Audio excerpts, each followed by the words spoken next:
വടാട്ടുപാറയിൽ forest station ഉപരോധത്തിനിടെ വനപാലകരുമായി സംഘർഷമുണ്ടാകുകയും ചെയ്ത കേസിൽ CPI നേതാക്കൾക്ക് 6 മാസം തടവും 5000 രൂപ പിഴയും ശിക്ഷ. കോതമംഗലം കോടതിയാണ് ശിക്ഷ വിധിച്ചത്. ഗ്രാമപഞ്ചായത്ത് അംഗം കൂടിയായ MK രാമചന്ദ്രനും PA അനസുമാണ് ശിക്ഷിക്കപ്പെട്ടത്. 20 പ്രതികളെ വെറുതെ വിട്ടു. 2018-ലാണ് കേസിനാസ്പദമായ സംഭവം നടന്നത്.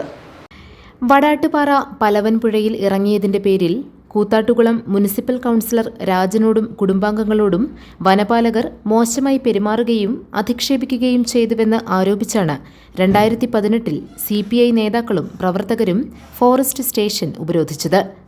ഇതിനിടയിൽ സംഘർഷമുണ്ടാവുകയും ഡെപ്യൂട്ടി റേഞ്ചർക്ക് മർദ്ദനമേൽക്കുകയും ചെയ്തു.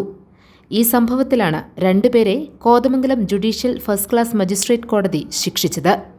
23 പ്രതികളുണ്ടായിരുന്ന കേസിൽ 20 പേരെയും കോടതി വെറുതെ വിട്ടു.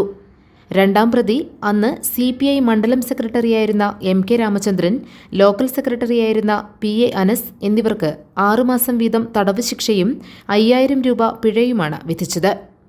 1ാം പ്രതിയായിരുന്ന MK മനേഷ് വിചാരണയ്ക്കിടെ മരിച്ചതിനാൽ കേസിൽ നിന്നും ഒഴിവാക്കിയിരുന്നു. വടാട്ടുപാറയിലുള്ള സഹോദരിയുടെ വീട്ടിൽ എത്തിയപ്പോഴാണ് രാജനും ബന്ധുക്കളും പുഴയിൽ കുളിക്കാനിറങ്ങിയത്. രാജനും CPI നേതാവായിരുന്നു. വനപാലകരുടെ നടപടി ചോദ്യം ചെയ്ത് പിറ്റേ ദിവസമാണ് വടാട്ടുപാറയിലെ CPI നേതാക്കളും പ്രവർത്തകരും ഫോറസ്റ്റ് സ്റ്റേഷൻ ഉപരോധിച്ചത്. സമരക്കാർ കയ്യേറ്റം ചെയ്തുവെന്ന് കാണിച്ച് ഡെപ്യൂട്ടി ഫോറസ്റ്റ് റേഞ്ചർ ആശുപത്രിയിൽ ചികിത്സ തേടുകയും കുട്ടമ്പുഴ പോലീസ് CPIക്കാർക്കെതിരെ കേസെടുക്കുകയുമായിരുന്നു. വടാട്ടുപാറക്കാർ വനംവകുപ്പിൽ നിന്ന് നേരിടുന്ന ദ്രോഹം എന്ന നിലയിലാണ് വിഷയത്തിൽ ഇടപെട്ടതെന്നാണ് CPI നേതാക്കളുടെ നിലപാട്.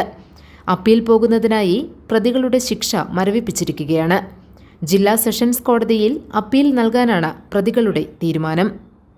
GTV news, Kothamangalam.